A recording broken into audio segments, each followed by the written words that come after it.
ये भी नाम लिखे रखे हैं, सत्येंद्र जी, जितेंद्र जी, अंशुल जी। अब हमें लग रहा है रिपीट हो रहा है, चलो सारे जी मान लो इकट्ठे सब के सब, ठीक है।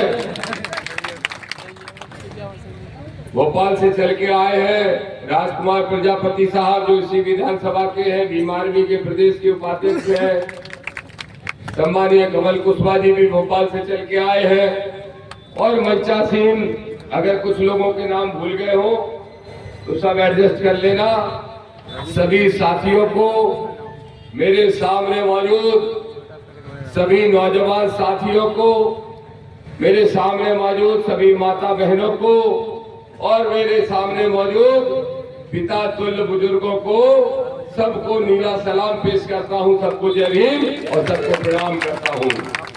मेरे बहुजन मीडिया के साथियों को भी धन्यवाद, जो बहुजन मीडिया के लोग हैं।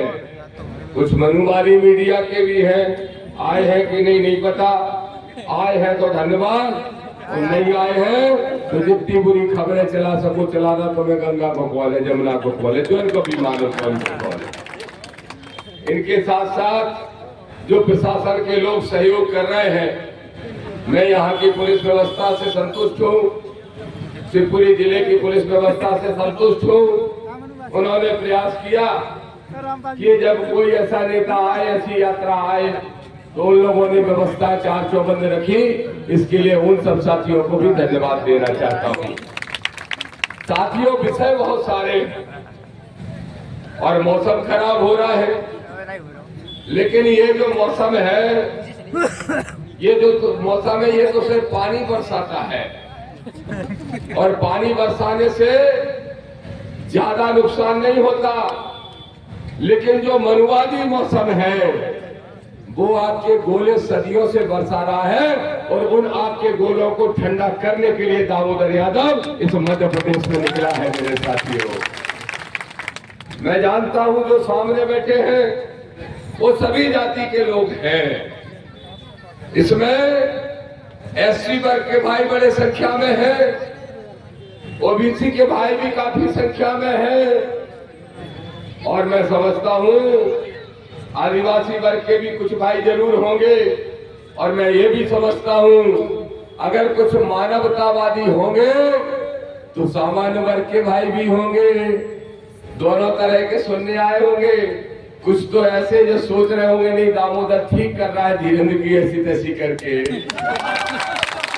लेकिन कुछ ऐसे भी होंगे कि चलो सुनिया है, दुष्ट आया है, दुष्ट देखते हैं हमारे महाराज धीरेन्द्र के बारे में क्या बोल रहा, विधि मिश्रा के बारे में क्या बोल रहा, इनके कक्का नरोत्तम मिश्रा के बारे में क्या बोल रहा है, और एक कोई कक्का जो हुआ करता था उसके बारे में क्या बोल रहा है। तो सब सुनने तो आए होंगे। तो जो सुनने आए हैं, चिंता मत करो, मैं तुमको निराश नहीं करूंगा। मैं सबके बारे में उतना ही बोलूंगा जितना एक अम्बेडकरवादी क्रांतिकारी को बोलना चाहिए, ठीक है करें।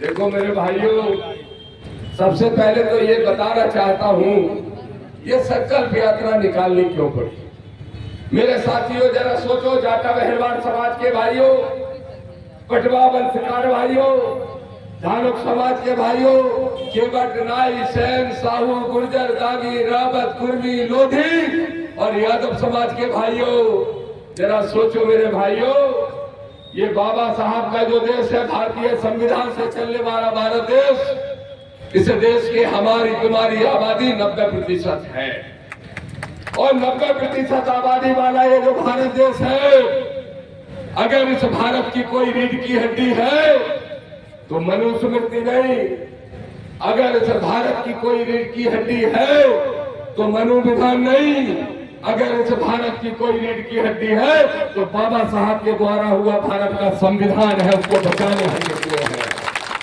लेकिन बड़े शर्म की बात है, मध्य प्रदेश की सरकार के लिए बड़ी शर्म की बात है, मोदी की सरकार के लिए। एक तरफ तो कहते हो हम बाबा साहब को मानते हैं, और दूसरी तरफ बाबा साहब का अपमान कराते हो। मेरे भाइयों, जरा सोचो, आपके ही पास यहाँ से 100 किलोमीटर की दूरी पर ग्वालियर है, और ग्वालियर के अंदर हमारे माई बाप बाबा साहब के पुतले जलाने की कोशिश होती है। ग्वालियर के अंदर बाबा साहब का पोस्टर जला के उसको पैरों के तले कुचला जाता है। अरे सुन लो मनुवादियों, तुम्हारे पास तो 4 पैर है, 8 पैर है। अगर बहजनों बहुजनों ने तय कर लिया तो तुम्हारे पास इतने पैर भी नहीं, तुम्हारे पास इतने जूते भी नहीं जितने बहुजनों के पास जूते हैं। अब तुम क्या तय कर लो, तय कर लो। और दामोदर यादव मंडल कहने आया, सीआईडी के लोगों सुन रहे हो, पहुंचा दो अपने मुख्यमंत्री तक खबर। अगर दोबारा बाबा साहब का पोस्टर कोई जलाएगा तो उसको 100 फीट गड्ढे में गाड़ने का काम हम करेंगे। सुन लो क्या कह रहे थे पिछोर के लोग, कह रहे थे दामोदर यादव की सभा कैंसिल, नहीं आने देंगे, पुतला जलाएंगे, पोस्टर जलाएंगे। ए नालायकों, दामोदर का पुतला पोस्टर जलाना चाहते हो? क्या बोलते हो? चंद्रशेखर आजाद को ग्वालियर में नहीं घुसने देंगे, दामोदर यादव ग्वालियर में घुसके दिखाए। मैंने कहा जरा किसकी माँ ने दूध बुलाया, देख के तो आऊं। तो अभी गया 5 दिन पहले ग्वालियर गया, प्रेस कॉन्फ्रेंस की, बैठक की, और वहीं रात में रुका भी। एक मनुवादी दिखाई नहीं दिया मेरे भाइयों, एक मनुवादी दिखाई नहीं दिया। और फिर कह रहे हैं या तो मोहन यादव की सरकार 15 मार्च के पहले मूर्ति खुद लगवा दे, हम विवाद नहीं चाहते, नहीं तो 11 मार्च को दतिया से पैदल कूच करेंगे 1 लाख लोग और ग्वालियर पहुंच के बाबा साहब की स्टेच्यू खुद लगाने का काम करेंगे। कह रहे हो कि दामोदर पिछोर में घुसेगा तो अच्छा नहीं होगा। कोई कह रहा क्या करेंगे, धीरेन्द्र कोई गाली देके तो जाएंगे महाराज को। अरे सुनो मनुवादी लोगों, तुम्हारे लिए वो महाराज होगा ना, दामोदर के लिए धीरेन्द्र महाराज है और ना दामोदर के लिए श्रीमंत सिंधिया महाराज है, और ना दामोदर के लिए दिग्विजय सिंह का बेटा बाबा साहब है। अगर दामोदर के लिए कोई माँ बाप है तो बाबा साहब अम्बेडकर है, कोई दूसरा नहीं है। ये कहने के लिए दामोदर आया। अरे मेरे संविधानवादी साथियों, कमर कस लो, बहुत देख लिया हमने। कभी इस पे विश्वास करते हैं, कभी उस पर विश्वास करते हैं। और मेरे पिछड़े वर्ग के लोगों, तुम तो फुटबॉल बनी घूम रहे हो। मेरे लोधी भाइयों तुमसे कह रहा हूं, मेरे यादव भाइयों तुमसे कह रहा हूं, कुशवा से गुर्जर से भी कह रहा हूं, सुनो मेरे पाल भाइयों, तुम भी सुन लो। क्या कहते हैं यादव लोग, क्या कहते हैं बीजेपी हमारी पार्टी, क्या कहते हैं लोधी लोग, बीजेपी हमारी पार्टी। दामोदर यादव एक सवाल पूछ रहा है, जरा जवाब दो। मैंने जिंदगी भर सम्मान किया है मेरी बड़ी बहन उमा भारती का, और मरते दम तक उमा जी को अपनी बड़ी बहन मानता हूं और मानता रहूंगा। लेकिन एक सवाल पूछ रहा हूं मेरे लोधी समाज के भाइयों, ये जो भारतीय जनता पार्टी की सरकार केंद्र में बैठी है, ये किसके ऊपर बैठी है? अगर कल्याण सिंह जी ने वहां पे बड़ा निर्णय नहीं लिया होता, कल्याण सिंह जी जो लोधी समाज के सबसे बड़े नेता हुए, आज कहां है कल्याण सिंह जी के बच्चे? भाजपा में किस स्थान पे हैं? मैं आपसे पूछना चाहता हूं, इस मध्य प्रदेश में दिग्विजय की सरकार थी और दिग्विजय की सरकार 10 साल चल गई, फिर उमा जी को आगे ले आए और उमा भारती जी का चेहरा दिखा के सरकार बनवा ली। लेकिन दुष्टों ने सिर्फ 6 महीने में उनको मुख्यमंत्री की कुर्सी से उतारने का काम कर दिया। और एक और बड़ा सवाल, जिस मंदिर की लड़ाई उमा भारती कल्याण सिंह ने लड़ी, उस मंदिर का जब ट्रस्ट बना तो एक पिछड़ा वर्ग का आदमी नहीं है, एक पिछड़ा वर्ग का, एक लोधी समाज नहीं है, एक यादव नहीं है, गुर्जर नहीं है, एक गांधी नहीं है, एक रावत नहीं है, एक कुर्मी नहीं है। फिर भी कहोगे नहीं हम तो भाजपा के हैं, हम तो हिंदूवादी हैं। सुनो मेरे भाइयों, आस्था रखना, विश्वास रखना अच्छी बात है भगवान में, अपने धर्म को भी मानो, इसमें कोई बुराई नहीं। लेकिन जब अंधविश्वासी बनते हो और बाबा साहब की बात ना सुन के इन बेईमानों की, धीरेन्द्र शास्त्री जैसे लोगों की बातों में आते हो, तो तुम्हारा अपमान होता है, तुम्हारा शोषण होता है। मैं यहाँ के विधायक से भी कहूंगा, मेरा भाई है, जाति के नाते, वर्ग के नाते, बहुजन होने के नाते। लेकिन मुझे बड़ा बुरा लगा। कब बुरा लगा? मैंने देखा जब उनने सच्चाई कह दी मनुवादियों के बारे में, तो पार्टी ने निकाल के प्रीतम भाई को अलग कर दिया। और ये सच्चाई है कि उस समय अगर प्रीतम लोधी का किसी ने साथ दिया तो सिर्फ नीला गमछा वालों ने, भाई चंद्रशेखर आजाद और भीम आर्मी की टीम ने साथ दिया। और उसके बाद प्रीतम लोधी जब एमएलए बन गए, मैं जानता था कि उनकी मजबूरी है। अगर मेरी बहन उमा भारती जी कहेंगी तो प्रीतम लोधी जी को जाना पड़ेगा।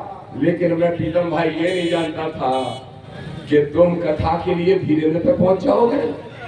धीरेन्द्र पे मैंने देखा एक दिन वीडियो देखा, किसी ने कहा भाई साहब आज तो प्रीतम गए धीरेन्द्र की कथा में। मैंने कहा नहीं यार, वो तो अच्छा शेर है, ऐसा नहीं हो सकता। फिर थोड़ी देर बाद देखा कि प्रीतम वहां पहुंच गए कथावाचक के पास। मुझे अच्छा नहीं लगा मेरे भाई, मुझे अच्छा नहीं लगा। और उसके बाद फिर मैंने देखा वो नतमस्तक भी हो रहे। और फिर मैंने देखा वो प्रीतम से ज्यादा दूसरे पूर्व विधायक से बात कर रहा है, उससे। समझ गए किससे? समझ गए? वो जो 35 साल में छाती पर हुरा गूंज रहा था, समझ गए? तो वो उससे ज्यादा बात कर रहा हो। मालूम क्यों कर रहा? उसने कहा होगा महाराज हमने दामोदर की सभा पिछोर में कैंसिल करा दी। सो धीरेन्द्र ने कहा अच्छा अच्छा अच्छा, वेरी गुड। हमसे लोग बोले इन दोनों की क्या बात हो रही? हमने कहा चिंता मत करो, आपके भाई दामोदर के बारे में बात हो रही। लेकिन सुन लो मनुवादियों, सुन लो सामंत शाहियों, तुम्हारी औकात नहीं दामोदर का बालबाका करने की, क्योंकि दामोदर के ऊपर बाबा साहब की छाया है, दामोदर के ऊपर संविधान की छाया है।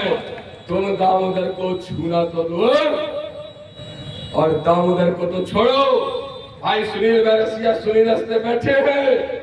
हमारी पार्टी का एक कार्यकर्ता, भीम आर्मी का कार्यकर्ता खड़ा है। अगर आंख उठा के देखोगे तो आंख निकाल लेंगे, ये ध्यान रखना। ये दामोदर कहने के लिए आया है। लेकिन मैंने देखा कि विधायक जी हाथ जोड़ के उनसे कथा मांग रहे, कथा। और वो क्या कह रहा? वो 28 साल का लौंडा, वो पगला ऐसे ऐसे करता है, ऐसे ऐसे ऐसे करता है, ऐसे करता है, ऐसे ऐसे ऐसे ऐसे ऐसे मूड पटकता है। हमने कि जाके मूड में दर्द हो तो गोली नहीं खा रहा, तो खुद ही अपना ठीक कर रहा है। तो क्या कह रहा पगला?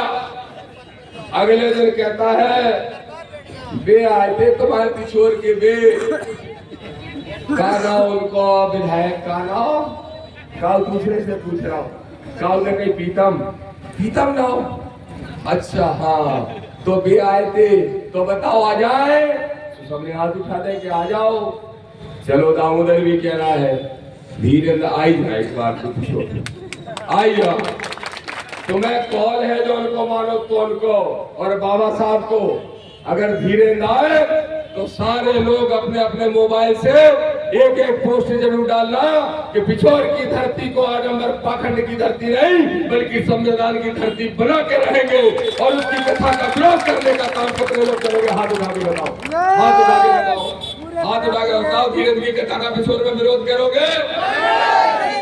देखो प्रीतम भैया, प्रीतम भैया देख लो यार, देख ही रहे हो तो देख लो। जय जनता ने भैया तो विधायक बनाओ, मैं कैसे भी बनाओ तो कम खा जा। प्रीतम भाई तुम्हें लोग इस रूप में नहीं देख रहे थे, लोग तो सोच रहे थे तुम बाकी चुटकियां उखाड़ रहे हो। और तुम क्या कर रहे? शरणम गच्छामि। तुम्हारा भाई अभी भी सलाह दे रहा है, दो सलाह दे रहा है। एक तो ये पाखंडी आडंबरियों से दूर हो जाओ, और भाई के नाते तुम्हारा ही भाई सलाह दे रहा है कि तुम्हारा अपमान, बहन उमा भारती के अपमान का बदला।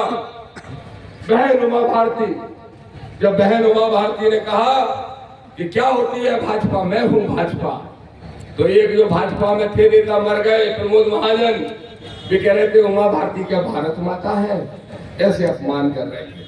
उसके बाद आपको याद होगा शिवराज सिंह चौहान को मुख्यमंत्री बनाया, और शिवराज सिंह चौहान ने जब कह दिया कोई माई का लाल आरक्षण नहीं छू सकता, तो फिर शिवराज सिंह को रोशनपुरा चौराहे पे भोपाल में खड़े होकर माँ बहन की गालियां देके कह रहे थे जा किरार जाके ढोल चलाने का काम कर। उसके बाद मोहन यादव बन गए मुख्यमंत्री और मोहन यादव ने कहा कि डंके की चोट पे पिछड़ों का आरक्षण लागू होगा। तो मालूम क्या नारा लगा रहे, मोहन यादव जाएगा जाके भैंस चराएगा। और प्रीतम लोधी तुम्हारा भी अपमान 1000 बार मनुवादी कर रहे। अगर सामाजिक समरसता बनाना चाहते हो, अगर चाहते हो कि पिछड़े दलित आदिवासी सब एक होकर मुट्ठी भर के अपनी ताकत तैयार करें तो प्रीतम बाबू सुन लो, अगर भाईचारे को कायम रखना चाहते हो तो जैसा जी और बैरसिया जी ने कहा, मैं भी कह रहा हूं, एक ही छाया एक ही ठिकाना, वो है नीला झंडा और चंद्रशेखर आजाद का साथ, कोई दूसरा नहीं हो सकता। नहीं तो अगली बार विधायक तो बहुजन ही बनेगा लेकिन नीले झंडे वाला बनेगा पिछोड़ से। ये दामोदर यादव कहने के लिए आया है। मेरे भाइयों, दिख नहीं रहे आज मनुवादी कहाँ है? काले झंडे दिखाएंगे। हमने कहा दिखाओ कि काले झंडे दिखाओगे हमें अम्बेडकरवादी तुम्हें हर बार मार मार के पीले कर देंगे, नीले कर देंगे। कर देंगे कि नहीं कर देंगे? बोलो बाबू। अरे सुनो मनवादियों, सुधर जाओ, सुधर जाओ। यूजीसी का विरोध कर रहे हैं। मालूम यूजीसी क्या है? हमारे तुम्हारे बच्चे जब कॉलेज में पढ़ने जाते हैं, किसी भी यूनिवर्सिटी में पढ़ते हैं, तुम्हारे बच्चों की जाति के पीछे अगर अहरवार लिखा, जाटव लिखा, पटवा लिखा, बर्मा लिखा, राजपूत लिखा, लोधी लिखा, यादव लिखा, गुर्जर लिखा, कुशवा लिखा, पाल लिखा, वाल्मीकि लिखा, तो जाति देख के नंबर कम करते हैं। अगर तुम्हारे बच्चों के 80 नंबर आना चाहिए तो 50 से नीचे देते हैं और जिन गधों के 50 आना चाहिए उनको 90 देते हैं। 90। इतना ही नहीं, कॉलेज यूनिवर्सिटी के अंदर बच्चों की जाति देख के रैगिंग की जाती है, मारपीट की जाती है, ऊंच नीच के आधार पर शोषण किया जाता है। और इतना ही नहीं, कॉलेज में बैठे प्रोफेसर, प्रिंसिपल, बड़ी जातियों के लोग, तथाकथित बड़ी जाति के मनुवादी लोग, ये तुम्हारे बच्चों का हैरेसमेंट करते हैं। इसलिए सरकार ने नियम कठोर किए। अब कह रहे काला कानून है। क्या बोल रहे? काला कानून है, इसको लागू नहीं होने देंगे। तो चंद्रशेखर आजाद ने दिल्ली से ऐलान किया, सुनील बैरसिया ने भोपाल से ऐलान किया, दामोदर पिछोर से ऐलान कर रहा है यूजीसी का कानून लागू होके रहेगा और तुम मेरे बाप में जितनी दम हो रोक के दिखा लेना। ये दामोदर कहने के लिए आया है। इस नरेंद्र मोदी को हिंदू हृदय सम्राट कहते थे, आज कह रहे तेली तबोरी है। आज कह रहे जिस मोहन यादव को महाकाल नगरी का महापुरुष बताते थे, आज कह रहे अहीर का बच्चा है। जिस प्रीतम लोधी को जिसने कह दिया था मनुवाद व्यवस्था के खिलाफ, तो कह रहे थे उसका डीएनए भारत का नहीं है। अरे सुनो, हमारा डीएनए तो भारत का ही है। ज्यादा डीएनए करोगे, सबको हम एक इंजेक्शन दे जाएंगे अपने लोगों को, सब तुम्हारा खून निकाल के तुम्हारा असली डीएनए चेक करा देंगे कि तुम भारत के रहने वाले हो कि दूसरे देश में आके हमारे देश में बैठने का काम कर रहे हो। इसलिए सुधर जाओ। अब यूजीसी का विरोध चल रहा। हमारे भीम आर्मी के साथियों ने 12 तारीख को जोरदार आंदोलन किया। पुलिस ने वाटर कैनन चलाया, कई घायल हो गए हमारे साथी। पुलिस ने लाठी चलाई, कई घायल हो गए, लेकिन डटे रहे। और जब डटे रहे तो फिर कह रहे हैं मनुवादी, बोले हम यूजीसी के विरोध में हैं। एक पत्रकार ने पूछा कि यूजीसी के विरोध में बहुत आंदोलन हो रहे। मैंने कहा गिन लेना, 14 आदमी निकले कि 14। और बोले उनके तरफ 14 और तुम्हारी तरफ? हमने कहा 14 करोड़। बोले कैसे? मैंने कहा सुनो, मैं आज भी कह रहा हूं, कह रहे मोहन यादव जाएगा जाके भैंस चराएगा, तो दामोदर यादव कह रहा है मोहन यादव अहीर का बेटा है, लोधी भी भैंस चरा सकता है, यादव भी चला सकता है, गुर्जर भी चला सकता है, कुर्मी भी चला सकता है, पाल भी चला सकता है। अरे मनुवादियों, तुम कह रहे हो भैंस चराओ, हम भैंस चराने को तैयार। हम बखर हाँकने को तैयार, पाल जो है छिंजा बुकैया चराने को तैयार, कुसबा सब्जी उगाने को तैयार। लेकिन मनुवादियों, तुम भी तो भिक्षा मांगते थे, बोलो तुम भिक्षा मांगने को तैयार हो क्या?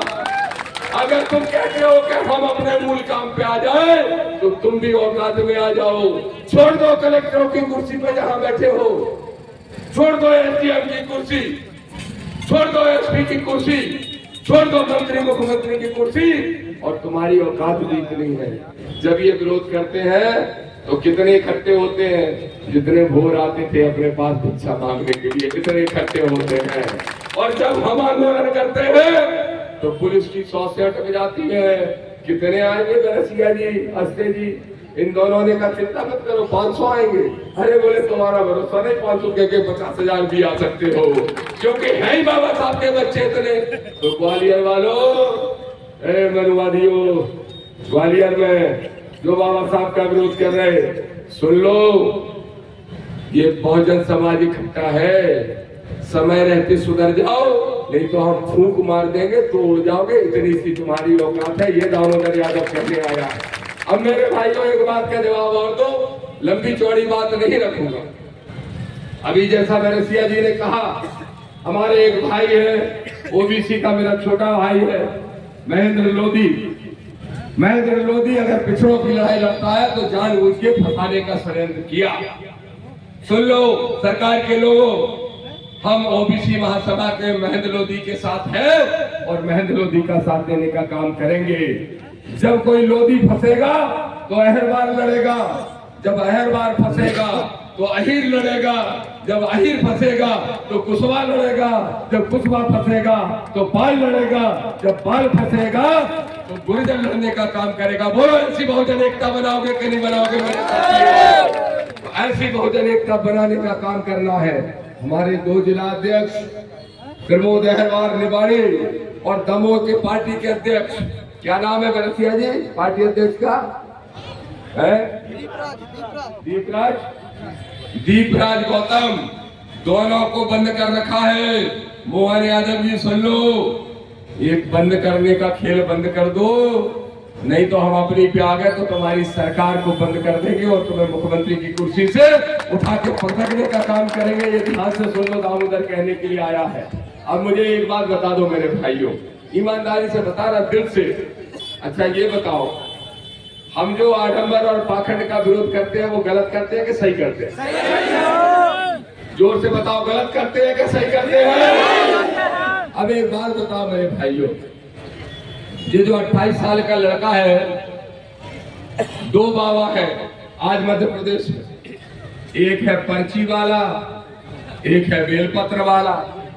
अब जो पर्ची वाला है वो क्या कहता है, क्या कह रहा था?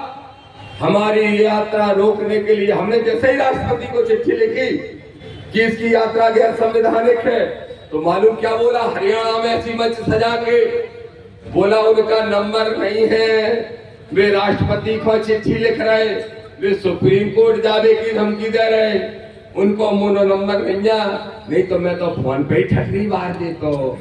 क्या बोला? फोन पे ही ठटरी मार देता। तो मैंने कहा, एक पर्ची निकाल के सबका भविष्य बताने वाले धीरेन्द्र, अगर तेरी शक्ति में इतनी दम है तो अपनी पर्ची से दामोदर का नंबर भी नहीं निकाल सकता, तो नकली पर्चियां निकालने का काम करता है। बोलो सही बात है कि गलत है? तुम्हारा भविष्य बताता है, और दामोदर का नंबर नहीं निकाल पा रहा था, 98 260 और कुछ भी निकाल ले दो। फिर बताओ कहाँ कहाँ वो नकली सिंधुगा। एक माता जी गई और माता जी ने कहा बोले अर्जी लग गई, आ जाओ माता जी आ जाओ। पहुंच गई डुकरिया बेचारी। बोले क्या दिक्कत है? बोले 4th स्टेज का कैंसर है, आखिरी सीमा में। तो बोले अच्छा कोई बात नहीं, 111 परिक्रमा लगाओ बागेश्वर धाम की, अपने आप ठीक हो जाएगा। और गौमूत्र पियो हल्दी डाल के सुबह शाम। माता जी सीधी हटी बेचारी, डॉक्टर की दवाई बंद कर गई, भोर और था के गौमूत्र पिघल लगी। 111 तो 11 परिक्रमा नहीं लगा पाई और ऊपर चली गई। अब बताओ, जब वो निकला यात्रा करने के लिए तो तीसरे दिन बीमार, पैदल यात्रा कर रहा था दिल्ली से, कर रहा था कि नहीं कर रहा था? तो जब पैदल यात्रा कर रहा तो वहां से निकला और तीसरे दिन बीमार। आज तक पे खबर आई महाराज जी धीरेन्द्र शास्त्री बीमार। मैंने कहा अब तो ये गौमूत्र पिएगा। फिर थोड़ी देर बाद खबर आई कि महाराज जी आराम कर रहे हैं, डॉक्टर को बुलाया गया। तो हमने कहा डॉक्टर भी कोई भगवा चोले वाला आएगा? उसके बाद पता चला डॉक्टर तो बढ़िया आया, MBBS बड़ी डिग्री वाला डॉक्टर। अब हमने कहा जरूर ये इलाज के रूप में गोबर खाएगा, लेकिन गोबर तो नहीं खाया। क्या खाया उसने? पैरासीटामोल बुखार उतारने की दवाई। फिर आया टीवी पे 4 घंटे बाद। मैंने पूछा, एक मेरा पक्का आदमी फिट है उसके धीरे सोच लेना तेरे आदमियों में मेरा आदमी कौन है। आज से रोज सच से देखेगा सबको, ये तो नहीं है, ये तो नहीं है, ये तो नहीं है, पूरी खबर देता है। मैंने उससे पूछा बेटा क्या हुआ तेरे महाराज का? बोले भाई साहब 4 घंटा पहले गोली खाई थी, उतर गया बुखार। तब मैंने कहा फेसबुक लाइव आके धीरेन्द्र बहुजनों का इलाज पर्ची से करता है, बहुजनों का इलाज गौमूत्र से करता है और कैंसर का इलाज गौमूत्र से करता है। तुझे बुखार चढ़ाया तो तू भी गोबर खा लेता, गौमूत्र पी लेता और अपना बुखार उतार देता। तो हम मानते कि तेरी शक्ति सही। बताओ सही बात है कि गलत? सही है कि नहीं माता बहनों? तुम्हारी माँ की दुकान चला रही हो, हमारी माताएं बहनें चला रही। और मालूम क्या कहता है? पंडाल में बैठता है और पंडाल में बैठ के और कितनी बड़ी संख्या में आ गए पागलो, ऐसे कहता है, ऐसे करता है, पागलो कितने पागल आ गए। हा। वो तुमको सबको पागल कहता है भाई। और क्यों पागल कहता है? वो गलत नहीं कहता, वो जानता है कि उसको कोई विद्या नहीं आती। वो तुम सबको पागल बना रहा है और तुम पागल बन रहे हो, इसलिए तुमको पागल कहता है। मेरे भाइयों अब तय कर लो। मेरे सुनते हैं लाखों लोग सोशल मीडिया पे, सोच लेना अब जाओगे धीरेन्द्र के अगर पंडाल में तो पागल कहलाओगे, पागल। अब तय कर लेना। एक और बाबा है, कौन सा बाबा? कौन सा? बेलपत्र वाले बाबा का नाम जानते हो? नाम बताओ जोर से, और जोर से बताओ। भोपाल के पास एक सीहोर है, सीहोर। वहाँ एक बाबा बैठा है, कभी कहता है 1 लाख शंकर जी बनाओ, कभी कहता है 5 करोड़ शंकर जी बनाओ, बच्चों की नौकरी लगवाना है तो ये कर लो। मालूम भाई साहब एक दिन क्या बोले? आपका बच्चा साल भर में चाहे 1 दिन भी ना पढ़ा हो, 1 दिन भी पढ़ने की जरूरत नहीं है, बस वो परीक्षा के पहले बेलपत्र ले और शंकर जी के मुंह पे चिपकाया सो ही पास हो जाएंगे। और बेलपत्र चढ़ाने का ज्ञान देने वाला प्रदीप मिश्रा जब परीक्षा के परिणाम आए तो उसी के बच्चे फेल हो गए। आप बताओ मेरे भाइयों, अब बताओ उसकी बात माननी चाहिए क्या? तो मैंने प्रदीप मिश्रा से पूछा, प्रदीप इस बात का जवाब दो, या तो तुम्हारे बच्चे बेलपत्र नहीं चढ़ाते, और बेलपत्र अगर चढ़ाते हैं तो बेलपत्र चढ़ाने से कोई पास नहीं होता। तो हमें शिक्षा से दूर करना है, स्वास्थ्य से दूर करना है, रोजगार से दूर करना है, अधिकार से दूर करना है। बोलो इस षड्यंत्र के खिलाफ आपका बेटा दामोदर लड़ रहा है तो ठीक कर रहा है कि नहीं कर रहा है? तो बोलो दामोदर का साथ दोगे? ऐसे ही देते रहोगे? मेरे भाइयों, मेरी माता बहनों, अपना काम करो, घर का करो। बाहर नौकरी करती हो, बाहर नौकरी करो, बच्चों को अच्छा पढ़ाओ और बच्चों को काबिल बनाओ। इस आडंबर पाखंड के खिलाफ कल वो खड़े होंगे और बाबा साहब के दिए हुए संविधान से उनकी नौकरियां लगेंगी, तभी बच्चों का भला होगा, तभी ये देश आगे बढ़ने का काम होगा। अंत में एक बात और कहूंगा मेरे साथियों, एक बात बताओ मुझे, दतिया से जो यात्रा चलना है ग्वालियर तक, पैदल 15 किलोमीटर रोज चलेंगे। एक नई दुकान खुली है आजकल आडंबर पाखंड की, नई दुकान है करके डबरा में। डबरा कौन ने खोली मालूम? मछरा जी ने। वे जब गृह मंत्री थे तो हम करते गए, सुन तुझे मछरा बना देंगे। समझ गए का? को समझ गए? बताओ नहीं? हाँ तुम नाम समझ आ रहा है बेटा, जहाँ से हाथ मटका रहा है, मैं मान समझ तो तुम सब गए। तो सुन लो, जब दुकान बंद हो गई राजनीति की, नरोत्तम मिश्रा की, तो सरकारी जमीन पे कब्जा करके वो शुगर मिल जिसने किसानों का 12 करोड़ रुपया बकाया रखा है, उसकी गलत तरीके से अवैध तरीके से जमीन हथिया के वहां पे कॉलोनी काटने का काम किया, भूमाफियागिरी करने का काम किया और बोला नवग्रह मंदिर बना रहे। नवग्रह, अब नवग्रह का मंदिर बनाया। मुझे पत्रकार ने पूछा, मिश्रा जी नवग्रह का मंदिर बना रहे, क्या कारण है? हमने कहा विग्रह उससे नाराज होंगे इसलिए बना रहे होंगे। अब नवग्रह बिठा दे और बोले नरोत्तम मैं परिवार के बिठा ले हमने, अब तो कृपा करेंगे। और जैसे ही प्राण प्रतिष्ठा का दिन आया, प्राण प्रतिष्ठा जानते हो? जानते हो? कौन कौन जानता प्राण प्रतिष्ठा? जानते हो? मालूम काकत जी, मंदिर बनवाते हैं जाटव से, अहरवार से, गरीब वर्ग के मजदूर बच्चे से। किससे बनवाते हैं? मंदिर बनवाते हैं कि नहीं? फिर मूर्ति बनवाते हैं प्रजापति से, विश्वकर्मा से। पूरी मेहनत का काम तो तुमसे करा लेते हैं, बाद में कहेंगे प्राण हम डालेंगे। ओ प्राण जल गए, प्राण जल गए प्राण। और अगर ऐसे प्राण डलते हैं, अगर ऐसे प्राण डलते हैं तो सुन ले नरोत्तम मिश्रा, सुन ले प्रदीप मिश्रा और सुन ले किरण शास्त्री। अरे अगर तुम्हारी औकात है प्राण डालने की तो प्राण प्रतिष्ठा के ही दिन एक साहू समाज की महिला एक साल के एक साड़ी के लालच में, कलश के लालच में उसकी भागदड़ में जान चली गई। तब जानते कि उस साहू समाज की महिला के शरीर में प्राण डालते तो मानते कि तुम प्राण डालने वाले हो, नहीं तो नौटंकी करने वाले हो कि नहीं हो। उसके बाद प्रदीप मिश्रा आया कथा करने। उस दिन एक महिला का हार्ट अटैक आ गया। फिर लोगों ने कहा, पत्रकारों ने घेर लिया, गोपाल ने बोले भाई साहब आप क्या कहोगे? मैंने कहा मुझसे मत कहो, नरोत्तम से कहो प्राण डाल दे, प्राण डाल दे। मेरे भाइयों, ये नई दुकान खुली आडंबर पाखंड की, क्योंकि थोड़े दूर पड़ रहा था छतरपुर का आडंबरी, थोड़े दूर पड़ रहा था कहाँ का, सीहोर का।